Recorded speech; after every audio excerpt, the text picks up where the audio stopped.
Então, uma boa noite a todas e a todos.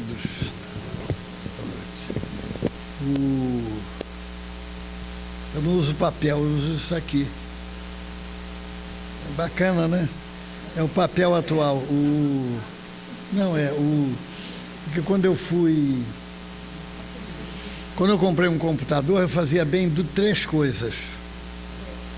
Eu ligava, jogava paciência, normalmente eu perdia e desligava.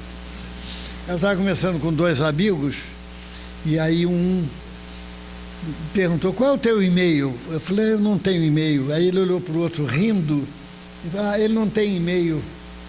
Eu falei: vocês estão pensando que vão me pegar, né? Quando eles saíram, eu fui correndo numa loja de informática comprar um e-mail. Não tinha para vender. Mas eu conversava.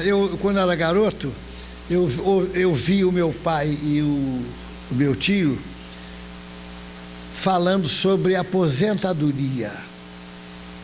Então, o meu tio contava os anos aquilo, né? Que eu achei que ser aposentado era o paraíso. Era o paraíso.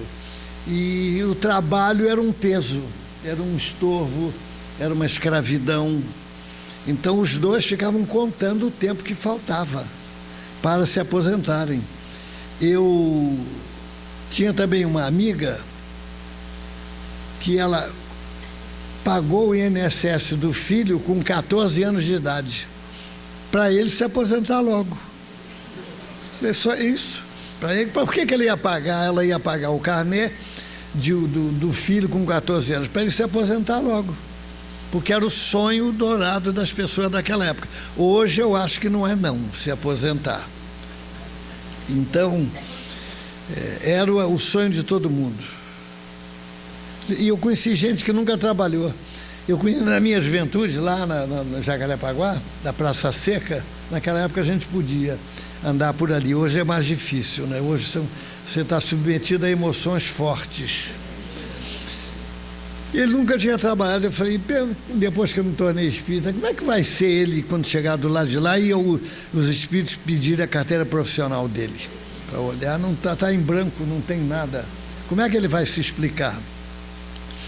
Então as criaturas confundiam felicidade com prazer. Porque qual é o sonho do homem comum?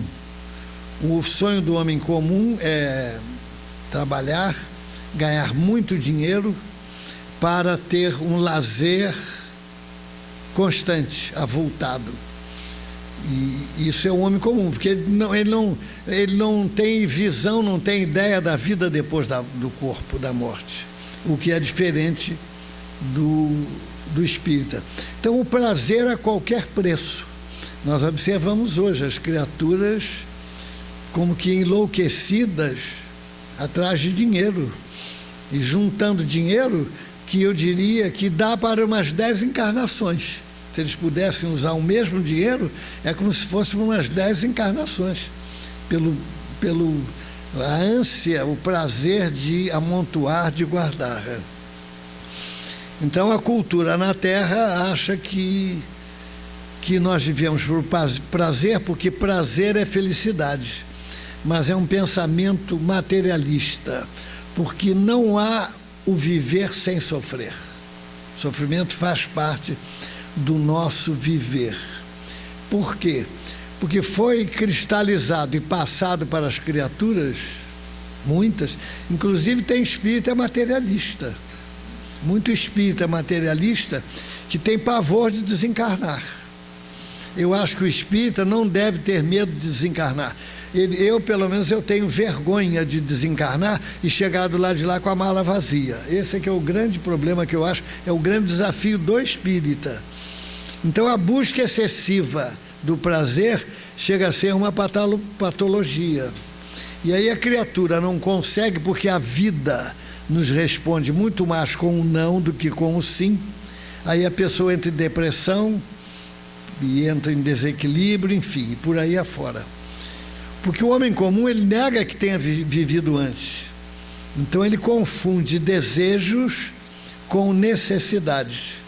Então, ele sonha com desejo, seja a que preço for. O Espiritismo não se propõe a ser uma religião a mais. Ele se apresenta como uma religião que deverá influenciar o conhecimento humano. Espiritualidade não é para quando ficarmos velhos. Porque qual o sofrimento todo mundo tem. Mas qual é o grande viés do Espiritismo em relação ao sofrimento? É você não sofrer com desespero. Porque o homem comum, ele se desespera diante do sofrimento. O espírita não. Na pergunta 798 do Livro dos Espíritos, o espiritismo se tornará uma crença comum ou será apenas o de algumas pessoas? Certamente ele se tornará uma crença comum e marcará uma nova era na história da humanidade, porque pertence à natureza e chegou o tempo em que deve tomar lugar nos conhecimentos humanos. É a única religião que prega o valor do trabalho, a importância do trabalho na vida. Trabalho e morte na vida não se dão como convém. Se ages, a morte foge. Se paras, a morte vem, disse o poeta Sinfrônio Martins. André Luiz, no livro Nosso Lar, no capítulo 3º, ele foi apresentado a Aniceto buscando trabalho. Quando soube que seria aproveitado, porque possuía a quantidade de horas de trabalho para justificar o pedido, ele, lá no Nosso Lar, ele foi invadido por uma alegria. Suas palavras: misteriosa alegria dominava-me todo, sublimada esperança iluminava-me os sentimentos. Aquele desejo ardente de colaborar em benefício dos outros parecia encher agora a taça vazia do meu coração. E ele completou: trabalharia sim, conheceria a satisfação dos cooperadores anônimos, da felicidade alheia. Procuraria a prodigiosa luz da fraternidade através do serviço às criaturas. E ele ouviu as condições que eram requeridas para o trabalhador, ditas por Aniceto. Nosso serviço é variado e rigoroso. O Departamento de Trabalho, afeto à nossa responsabilidade, aceita somente os cooperadores interessados na descoberta da felicidade de servir. Então a gente já pode se preparando para gostar de servir aqui, para ter prazer em trabalhar aqui, em favor do próximo, em favor, sempre pensando nos outros. As pessoas que amam, no sentido maior do termo, elas não pensam nelas. Chico Xavier não pensava nele, ele pensava nos outros. Hoje nós normalmente pensamos muito em nós, mas na medida que a gente diminui essa taxa, 90% dos nossos pensamentos em vigília, nós estamos pensando em nós. À medida que nós vamos dominando o exclusivismo, a gente vai começando a pensar nos outros, e aí nós vamos conquistar a felicidade e a alegria de servir. O Chico estava numa quitanda pobre lá em Pedro Leopoldo com um amigo, e ele pegava tomates bons e tomates ruins, ruins, podres, e o amigo dele disse: ô Chico, você botando tomate podre aí, mas por que você vai dizer? Não, é para ajudar a Maria, coitada, a dona da quitanda, porque ela luta com muita dificuldade, então é uma forma de eu ajudar. Quer dizer, ele pensava no próximo sempre, então é um paradigma para a gente. Voltando a Aniceto, ele falou: comprometemo-nos mutuamente a calar toda espécie de reclamação e todos respondem pelos erros cometidos aqui. Achamos-nos aqui num curso de extinção das velhas vaidades pessoais, trazidas do mundo carnal. Consideramos que toda a possibilidade construtiva vem de nosso Pai, e esta convicção nos auxilia a esquecer as exigências descabidas de nossa personalidade inferior. Tem muito trabalhador do centro espírita que é problema, por exemplo. Ele só trabalha com quem quer, ele só trabalha como quer e ele só trabalha quando quer. E Emmanuel diz que esses trabalhadores não são os trabalhadores que Jesus conta e espera. André Luiz, depois de 12 horas de cansativo trabalho, recebeu da senhora Laura significativo estímulo. Muito bem, meu filho, apaixone-se pelo seu trabalho, embriague-se de serviço útil, somente assim atenderemos a nossa edificação eterna. Por que é que nós estamos falando isso? Porque André Luiz foi um livro escrito para espíritas. André Luiz não trouxe aquele céu de os anjos tocando harpa para Deus, né? É tedioso. Eu confesso que para ir para aquele céu eu ia preferir ir para o inferno. Não, é muito monótono. Já pensou? A gente ficar parado o tempo todo ouvindo o anjo tocando harpa para Deus? Não é o céu que não é que poderia trazer desejo da gente, motivação para a gente ficar.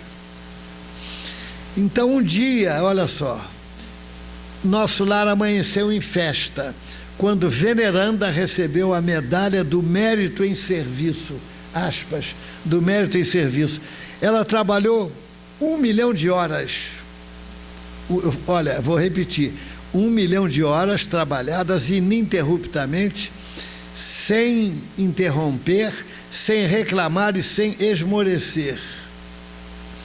André Luiz, quando em restabelecimento, porque sabe o que acontece? Quando a gente desencarnar, porque eu acho que ninguém vai ficar aqui para posteridade, nem para semente, então a gente já tem uma ideia de como é do lado de lá. Então a gente não se assusta, nem fica surpreso, nem decepcionado. Então por que não nos prepararmos, sob o ponto de vista psicológico, para essa atividade que nós vamos encontrar do lado de lá? Então André Luiz, quando ele estava ainda em convalescença, ele recebeu a visita de Lísias, que era um visitador das enfermarias, e ele contou para André Luiz que ele visitava diariamente 80 doentes. Era um jovem alegre, prestimoso, e ele disse a André Luiz: somos felizes porque temos trabalho e alegria habita cada recanto da colônia, porque o Senhor não nos retirou o pão abençoado do serviço. Então eu fiz umas contas, se Lísias se ocupasse por 15 minutos com cada doente, ele ia atendendo 80 doentes por dia, seriam 20 horas de serviço. Porque do lado de lá, gente, não precisa dormir 8 horas não, viu? Quem gosta de dormir 8 horas, tem gente que se não dormir 8 horas fica com dor de cabeça, fica esquisito no dia seguinte. Eu, graças a Deus, eu durmo pouco. Quem recebe as minhas mensagens de manhã sabe que às vezes é 3h30, 4 da manhã, sempre dormi pouco, graças a Deus. Uma vez eu dei um livro a um jovem, nosso lar, e encontrei uns 3 meses depois: como é, você leu o livro? Ah, não, eu parei, eu gosto muito de dormir, e eu durmo no mínimo 8 horas, e gente, os espíritos não param, trabalham de noite, trabalham o dia inteiro. Como é que eu ia? Não, eu larguei o livro para lá, como se o fato de você não conhecer, não saber, vai mudar o destino ou a lei das coisas. André Luiz foi visitar Clarencio, já pedindo trabalho. Fisionomia, aliás, ele recebeu a visita de Clarencio, nós vamos chegar lá depois. Fisionomia irradiar generosidade, perguntou para André Luiz: como vai, melhorzinho? Foi a senha que André Luiz queria ouvir, para lamentar-se, porque tem gente que, olha, tem gente que quer tirar patente do sofrimento. Não, eu sofro mais que você, nem pense isso, eles tirem patente do sofrimento. Como vai, melhorzinho? Foi a senha. Era o homem do mundo que ia falar ali. Um rosário de lamentação. Não posso negar que esteja melhor. Entretanto, sofro intensamente. Estranhas sensações de angústia no coração. Ah, como tem sido pesada a minha cruz. E Clarencio ouvia atencioso: além do mais, meus sofrimentos morais são enormes e inexprimíveis. E ele falava, e ele se lamentava. Ele falava da esposa, dos filhos, de suas angústias. Imaginava como a esposa e os filhos estariam sofrendo com a ausência dele. Ledo engano, porque ele já estava... A esposa dele já tinha casado a segunda vez, porque ninguém é perfeito, né? Acaba casando, né? Era proibido falar o nome de André Luiz na casa, imagina. E a decepção que ele ia encontrar. Era proibido. Tinha um porta-retrato com o retrato dele, a primeira coisa que fizeram foi tirar o retrato dele. E ele estava crente que a esposa tinha tinha saudade dele. É como disse o poeta, né? Enquanto vivo ao teu lado, chamava-me doce amor. Agora desencarnado, não passo de obsessor. Ou então aquele outro, desencarnei, fui afobado dar um beijo em Conceição. Fui logo amarrado na sala de obsessão. Meu amigo, deseja você de fato a cura espiritual? Serve para André Luiz e serve para nós, tá? Aprenda então a não falar excessivamente de si mesmo, nem comente a própria dor. Lamentação denota enfermidade mental e enfermidade de curso laborioso e tratamento difícil.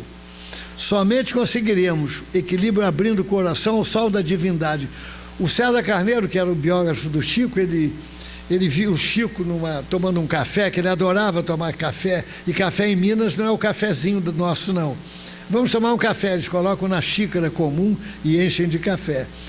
Vou pedir o Chico um remédio para minha dor de cabeça. Ele pensou, que eu estou com dor de cabeça há 3 dias. Quando chegou perto do Chico, como é que vai, Chico? Tudo bem? Ele, apesar dos 20 comprimidos que eu tomo por dia, vai tudo bem, graças a Deus. Porque se a gente falar em dor, em doença, a gente atrai. E o que eu estava dizendo mesmo? Eu esqueci. Roberto, eu vou ter que voltar, porque a minha palestra é decorada, entendeu? Até umas 9h30, 9:45, não tem problema não. Vocês aguentam, né? Então vamos lá. André Luiz foi no gabinete do ministro, que ele atendia, Clarencio atendia 2 pessoas de cada vez. Um espírito feminino e André Luiz. Deu preferência, é claro, ao espírito feminino. E veja o que aconteceu. Ela, venho pedir seus bons ofícios a favor de meus filhos. Não tolero tantas saudades. E estou informada de que ambos vivem exaustos e sobrecarregados de infortúnios no ambiente terrestre. E a pobre criatura se desfez em copioso pranto. Quer dizer, como é que ela ia ajudar os filhos se ela estava desequilibrada emocionalmente? O que deseja, senhora? Perguntou Clarencio. Que me concedesse recursos para protegê-los. Eu mesma. Minha amiga, disse o benfeitor, só no espírito de humildade e de trabalho é possível a nós outros proteger alguém. E inquiriu da senhora, quantos bônus hora poderá apresentar em benefício da sua pretensão? Bônus hora, a gente sabe, 1 hora de trabalho do lado de lá representa 1 bônus hora. E a interpelada hesitante falou, 304 bônus hora. É de lamentar, respondeu Clarencio, pois se hospeda há mais de 6 anos aqui e apenas deu à colônia, até hoje, 304 horas de trabalho? Olha só. Gente, o desculpismo continua, a gente leva para o lado lá, igualzinho aqui. Então o Clarencio falou, coloquei-a no serviço da comunicação. Resposta dela, serviço intolerável. Depois, coloquei a segunda vez, entre os irmãos da suportação, nas tarefas regeneradoras. Pior, exclamou a senhora, aqueles apartamentos eram repletos de pessoas imundas, palavrões, indecência, miséria. Com paciência de gigante, o ministro continuou, 3ª vez, enviei a cooperar na enfermagem dos perturbados. Ela replicou, mas quem os tolerará, senão os santos? Inquiriu a pedinte rebelde. Resumindo, localizei nos gabinetes de investigações e pesquisas 4 oportunidades de trabalho no Ministério do Esclarecimento e, contudo, talvez enfadada com as minhas providências, a irmã se recolheu deliberadamente aos campos de repouso. Aí eu fiz umas contas. Vem cá, 6 anos vezes 365 dias dá 2.190 dias.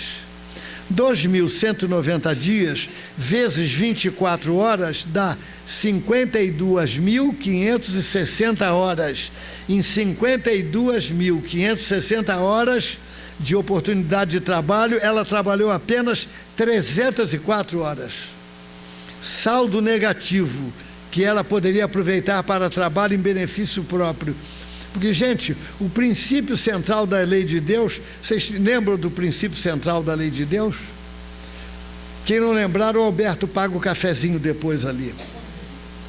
É a evolução. O princípio central da lei de Deus é a evolução.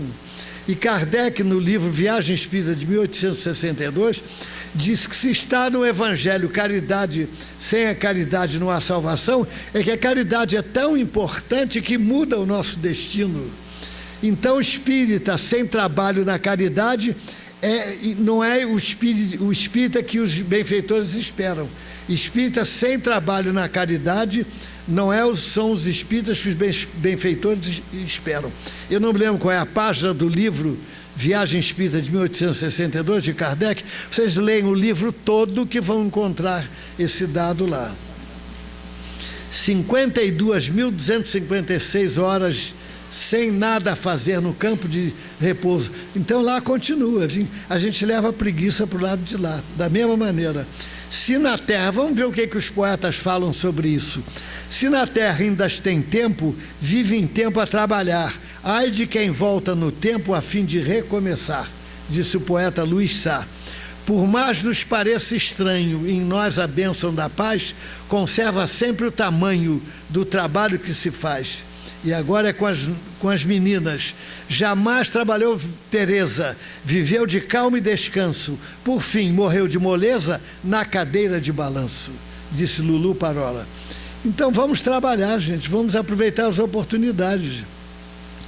Não foi exigida da nossa irmã nenhuma especialidade para trabalhar, tão somente desejar trabalhar e humildade, boa vontade. Sem o trabalho, o homem permaneceria na infância intelectual. Na pergunta 677 do Livro dos Espíritos, por que a natureza provê por si mesma a todas as necessidades dos animais? Tudo trabalho na natureza. Os animais trabalham como tu, mas o seu trabalho, como a sua inteligência, é limitado aos cuidados da conservação. Vocês já viram como os animais trabalham? Outro dia eu recebi no WhatsApp, um pardal, uma andorinha, não sei, um bicho, daquele fazendo um ninho, mas que beleza de construção, que ninho bem feito. E ele pegava a palha e trazia aquilo tudo. E outro dia mandaram ele cozendo duas folhas. Gente, estão trabalhando. E eles vão pegar alimento para os bebês, para os filhotes. Isso não é trabalho? Isso é trabalho, dentro da limitação deles e do princípio inteligente que eles já portam. Então, então vamos trabalhar. Olha, Paulo Ronay, que morreu aos 83 anos, pai da Cora Ronay, aquela inteligente cronista que escreve no Globo, acho que semanal, fala sobre informática. Olha só, aos 83 anos, escreveu mais de 30 livros de ensaio didáticos, tradutor de 9 línguas, húngaro, francês, russo, português, inglês, alemão, italiano, latim e grego. Olha só, possuía 2.000 livros, dos quais a maioria lidos. A cada dia lia um romance, traduziu mais de 100 livros, traduziu a Comédia Humana de Balzac, 17 livros que ele traduziu, num total de 12.000 páginas, a Comédia Humana. Guardava algumas horas para atividades prosaicas, como ler jornais, revistas, assistia jornais na TV, além de cuidar da coleção de conchas, cartões, postais e selos, e ainda jogava palavras cruzadas com a esposa, que garantia vencer. Fazia longas caminhadas em sua propriedade, e isso aos 83 anos.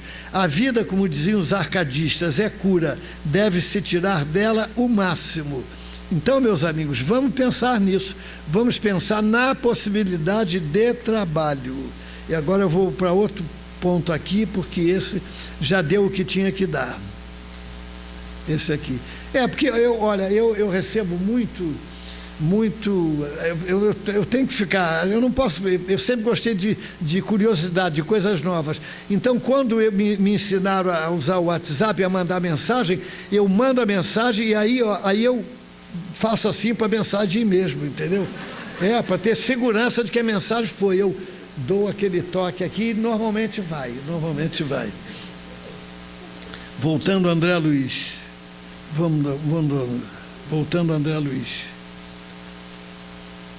Aqui, olha, o Chico, ele trabalhava, qual é o limite do trabalho? O limite das forças, não obstante, Deus dá liberdade ao homem, disseram os benfeitores espirituais. Um dia o Chico começou a trabalhar 2 horas da tarde, trabalhou até, eram 5:30 da manhã do dia seguinte, sábado, porque ele começava sexta-feira, 2 horas da tarde, atendia várias pessoas. Olha só, gente, como os nossos pequenos gestos repercutem imensamente no plano espiritual. Uma senhora espírita, que o filho tinha suicidado há 2 anos atrás, pegou um avião em Fortaleza e foi para Belo Horizonte. De Belo Horizonte pegou um ônibus para voltar para ir para Uberaba. Chegando em Uberaba, ela pegou a ficha número 1. Pegando a ficha número 1, ela foi exatamente para falar com o Chico. Mas quando ela entrou naquela fila e ela tinha a ficha número 1, ela observou que tinha gente sofrendo muito mais, que tinham perdido os filhos há pouco tempo. Então aquilo, ela ficou sofrida e renunciou à oportunidade de falar com o Chico, o que não queria dizer que ela iria receber a mensagem, mas era uma expectativa. E deu a ficha para uma senhora e voltou para o hotel. Não chegou a falar com o Chico. 2 horas da madrugada, bateram na porta dela. Olha, ela abriu a porta, um senhor, o Chico Xavier está chamando a senhora lá. Vejam só, o Chico, como é que é? Olha, eu quando chegava perto do Chico, eu tinha medo, viu? Porque ele lia os nossos pensamentos. Ele lia. Então, o Chico Xavier está chamando a senhora lá. Mas como? Se ele está me chamando, se ele não me conhece, olha, eu não tenho nada com isso. Mas quando ele chama, eu acho melhor ir, viu? Aí ela foi. Quando ela entrou, ele estava recebendo a mensagem do filho. Olha só. Sabem por quê? Aí depois ele contou. Emmanuel repercutiu tanto no plano espiritual aquele gesto de renúncia que ela fez, que Emmanuel foi lá no umbral, apanhou o garoto e trouxe para dar a mensagem para ela. Então veja como repercutiu. De uma vez, olha, uma senhora de Porto Alegre, olha, eu juro pela felicidade do Alberto, como isso que eu vou contar é verdade, viu? Não, pode ficar tranquilo. Uma senhora pegou o avião em Porto Alegre para ir para Uberaba. Chegou lá em Uberaba, estava na fila, mas o mesmo acontecimento. Entregou a ficha por uma outra pessoa e ficou esperando. Olha só, quem era o Chico Xavier, que a gente conhece pouco, esse espírito que foi Chico Xavier. Quando chegou para se despedir dele, ele falou: olha, a senhora vá na sua cidade, nesta rua, neste número, mora lá uma senhora chamada fulana de tal, peça a ela para tirar, porque essa senhora, ela saiu de Porto Alegre na esperança de receber uma mensagem do marido que tinha desencarnado, e ela estava com saudade dele. Peça a essa senhora para tirar uma fotografia sua no jardim da casa dela. Ela achou aquilo, ficou surpreso com aquilo, voltou para Porto Alegre, chegou em Porto Alegre, não foi lá. A vida corrida dali não foi. Chegando lá, sonhou uma hora, uns 10 dias depois. Escuta, você não vai lá naquele endereço que o Chico mandou? Aí, lembrou, mas não foi de novo. Porque, olha, quando as mulheres cismam, viu? Quando as mulheres querem, olha, até Deus cede, porque ele não aguenta, entendeu? Ele não aguenta. Mas aí o espírito voltou. Você não vai de novo lá? Aí ela foi. Chegou lá, era o mesmo endereço, era a mesma senhora. Olha, a senhora quer tirar uma fotografia? Ela contou o caso que o Chico mandou tirar no jardim. Quando revelaram, o marido dela sorrindo estava abraçado a ela. Olha que beleza. Quer dizer, no plano espiritual repercute muito os nossos gestos de renúncia, aquilo que a gente faz. Então, tinha um homem, e esses homens que são assim debochados, muito irônicos. Ele não era espírita, ele era materialista, e a esposa era espírita, trabalhadora, e estava sempre rodeada de familiares espíritas, e ele debochava: poxa, tudo que acontece, vocês dizem que foram espíritos. Se a janela bate na força do vento, quebra os vidros, vocês dizem que foram espíritos que fizeram isso. Se o garoto rala o joelho, vocês dizem que foram espíritos obsessores que fizeram. Tudo que acontece foram os espíritos, e ele debochava sempre. Um dia ele estava na rede, na varanda da sua casa, lendo, estava uma tempestade muito forte, quando um raio, a uns 30 metros, pegou um gato, o gato da casa que estava lá. Ele ficou assustado, entrou dentro de casa. Quando chegou na cozinha, ele viu o Evangelho segundo o Espiritismo.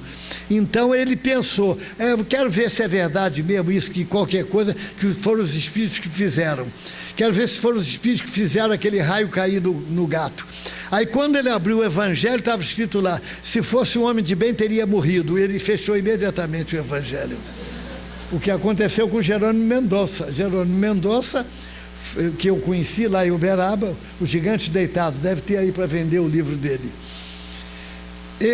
O cardiologista disse que a vida dele estava por um fio, que ele não podia sair. Aí ele pediu um amigo para fazer uma palestra no lugar dele.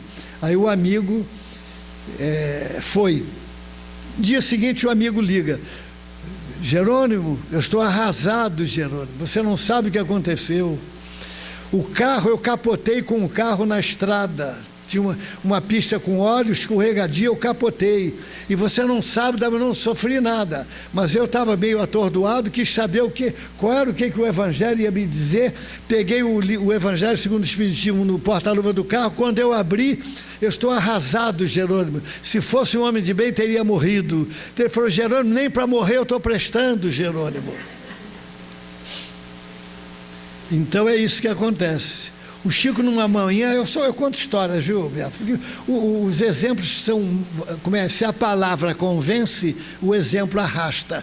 O Chico estava um dia fazendo a barba na barbearia, aquele tempo, né, navalha, e viu um espírito abraçar o barbeiro e falar para o barbeiro: corta o pescoço dele, corta o pescoço dele. Ele disse: ah, meu Deus do céu, naquele momento eu não queria nem ganhar na Mega Sena, eu queria que ele tirasse a navalha do meu pescoço, corta o pescoço dele. E ele disse: Chico, barbeiro, eu estou passando mal, estou com algum problema. E não, pode, senta, eu vou sentar um pouquinho aqui na poltrona. Não, aí ele, para consolar o homem, disse: fulano, não tem problema não, barba é assim, a gente começa num dia e termina no outro. Falou para consolar o rapaz. Olha, não tem como, é associação através do pensamento. Está no livro Estude e Viva. Em qualquer ambiente espiritual começam nas forças, qualquer ambiente espiritual que a gente gere começa nas forças do pensamento. Se o homem pudesse contemplar com os próprios olhos as correntes de pensamento, reconheceria de pronto que todos vivemos em regime de comunhão, segundo os princípios da afinidade. A associação mora em todas as coisas, preside a todos os acontecimentos e comanda a existência de todos os seres. Em qualquer providência, em qualquer opinião, somos sempre a soma de muitos. E Leon Denis, falando da importância do pensamento, é uma potência da alma. Está no livro Problema do Ser, a vontade. Sabemos perfeitamente que entre as potências da alma, a vontade é a maior de todos os poderes. Em sua ação, ela é comparável a um ímã. A vontade de viver, de desenvolver em si a vida, atrai para nós novos recursos vitais.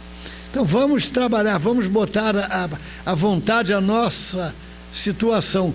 Vamos ver algumas coisas porque não há como, somos 5,6 bilhões de encarnados e 22,6 bilhões de desencarnados, então tem uma expressiva maioria de desencarnados atuando junto a gente, passando os seus pensamentos, as suas inclinações, as suas saudades, os seus arrependimentos, os seus remorsos para a gente. Quando ele o triste, o espírito triste desencarnado, ele está à cata de espíritos encarnados que são sistematicamente tristes. O espírito fofoqueiro desencarnado, ele vive à cata de encarnados fofoqueiros para ele se juntar. Qualquer situação, o alcoólatra desencarnado procura um alcoólatra encarnado para se juntar. Então, é uma associação. Diga-me com o que pensas, que eu te direi com quem andas, disse Emmanuel. Aquele ditado, né? Diga-me com quem andas, que eu te direi quem és. E Emmanuel contrapôs, disse: diga-me o que pensas, que eu direi quem és. Então, a sugestão é um acontecimento de toda hora. E vamos caminhando para encerrar. Eu vou contar a história, eu vou contar uma obsessão que tem firma reconhecida em cartório, viu, Alberto? É uma obsessão com firma reconhecida em cartório para pegar espíritas desavisados.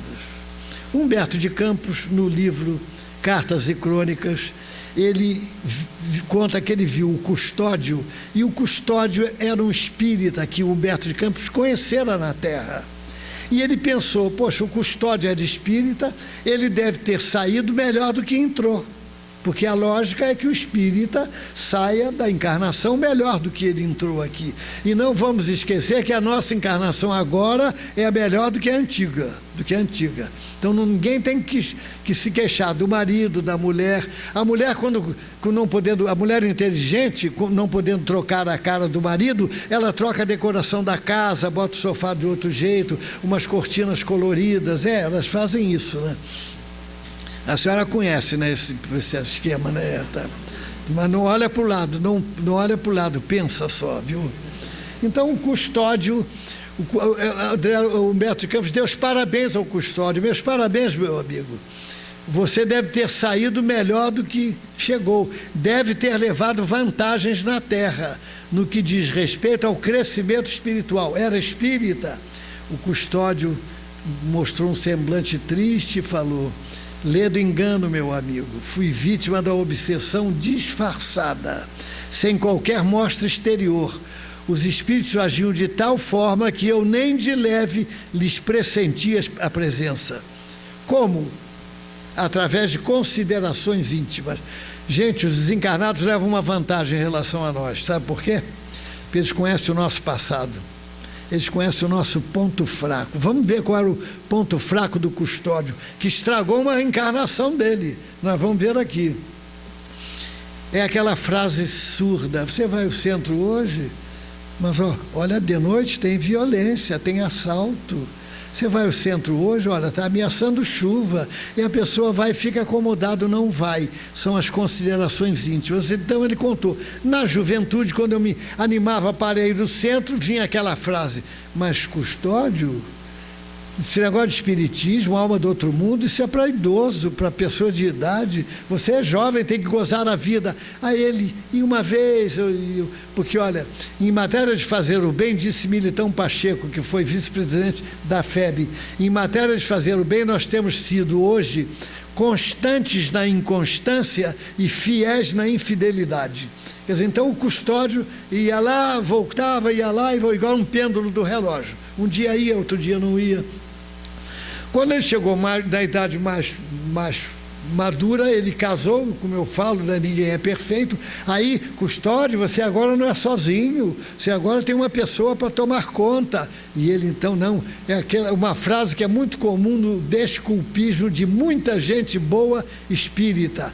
Aspas, primeiro a família, fecha aspas. E a pessoa, então, não dá aquele... Porque, gente, médium espírita tem um outro sinônimo que a gente pode cunhar para a palavra espírita e a palavra médium espírita: compromisso.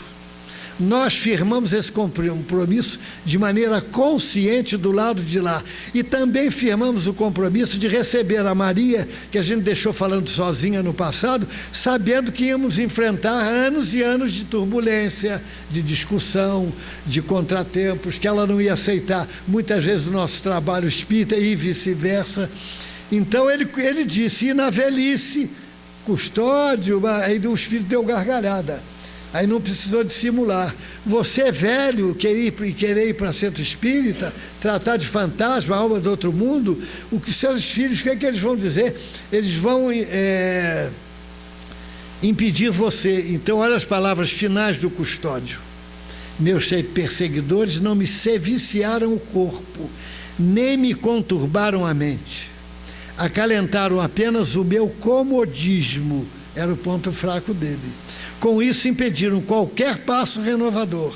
Volto da terra, meu caro, imitando o lavrador endividado e de mãos vazias, que regressa de um campo fértil onde poderia amealhar inimagináveis recursos. Olha, gente, o obsessor adora gente preguiçosa. Gente pessimista, então, olha, é uma maravilha para eles. Gente pessimista, obsessor adora. Gente preguiçosa, gente triste, gente desanimada, gente com mania de doença, gente com medo, é tudo que o obsessor gosta. E um antídoto contra as influenciações espirituais que podemos sofrer. A prática do bem incessantemente, né? Vamos cultivar o otimismo, gente. Eu conheci um homem, ele era tão otimista, mas tão otimista, que ele foi ao médico, o médico perguntou, o senhor sente dor, fulano? Não, doutor, só quando eu respiro. Porque ele era muito otimista. Contei aquela do Chico e agora vamos falar sobre os tempos nesses poucos minutos que restam. Emmanuel, no livro Estude e Viva, Deus dá o tempo trocado em miúdo, através das migalhas dos minutos, iguais para todos. Gente, vamos imaginar se a gente recebesse R$86.400 para colocar na nossa conta bancária hoje. Amanhã, hoje o banco está fechado. Mas era para gastar amanhã, todos esses R$86.400. Uma beleza, né? No dia seguinte, mais R$86.400 para botar na nossa conta. Quem é que não queria? Nós recebemos, todos nós aqui, recebemos 86.400 valores diários, que vamos gastar como quisermos. Nós recebemos. O presidente daquele país do primeiro mundo que penteia o cabelo de forma diferente, também recebe 86.400 valores, iguais a nós, igual ao mendigo que está lá na esquina esperando um pão. São 86.400 segundos por dia, para a gente dispor como quiser. Pergunte ao rapaz, o garoto que perdeu um ano de estudos e foi reprovado. Pergunte a ele o valor de um ano. Pergunte à mãe que teve um filho de 7 meses, 8 meses, o valor, o peso de um mês na sua economia espiritual. Pergunte ao editor de uma revista semanal o valor da sexta-feira, das 24 horas da sexta-feira, quando ele tem que aprontar a revista e entregar na impressora para no dia seguinte estar no prelo.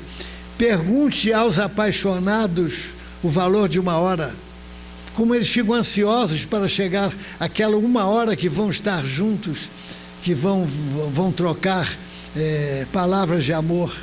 Pergunte àquele homem ou aquela criatura que perdeu o avião por 2 ou 3 minutos, porque o trânsito não deixou que ele chegasse a tempo, e deixou por isso de fazer um bom negócio como ele ia fazer numa determinada cidade.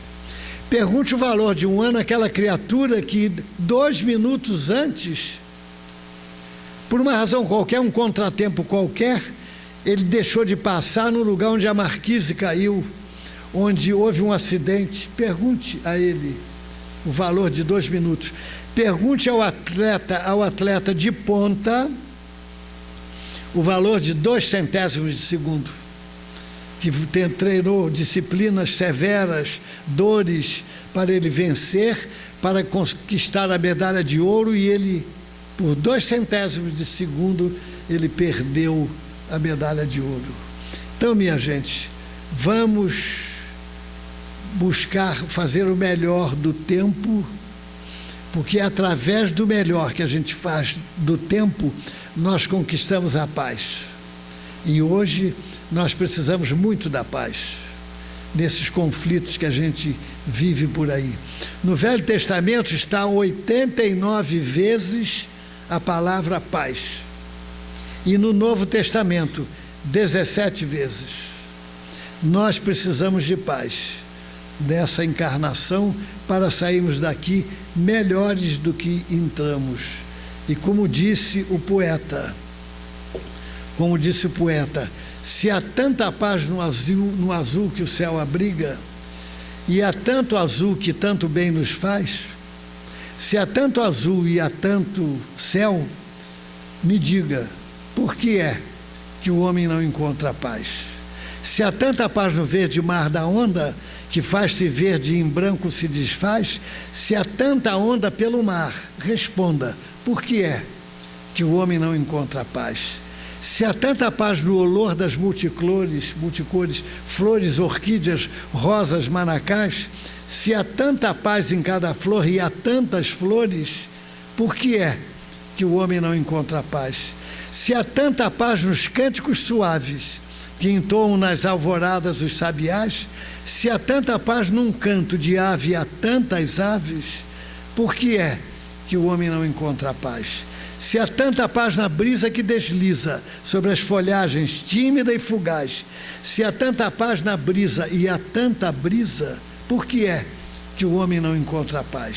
Se há tanta paz nas expressões tão mansas, que ao vir ao mundo uma criança atrás, e cada dia existem mais crianças, por que é que o homem não encontra a paz? E se há tanta paz nos corações com fé, que atrai o bem e afasta as coisas más, então oremos juntos, todos de pé, para que o homem encontre um dia a paz. Muito obrigado pela paciência, muita paz a todos. É isso.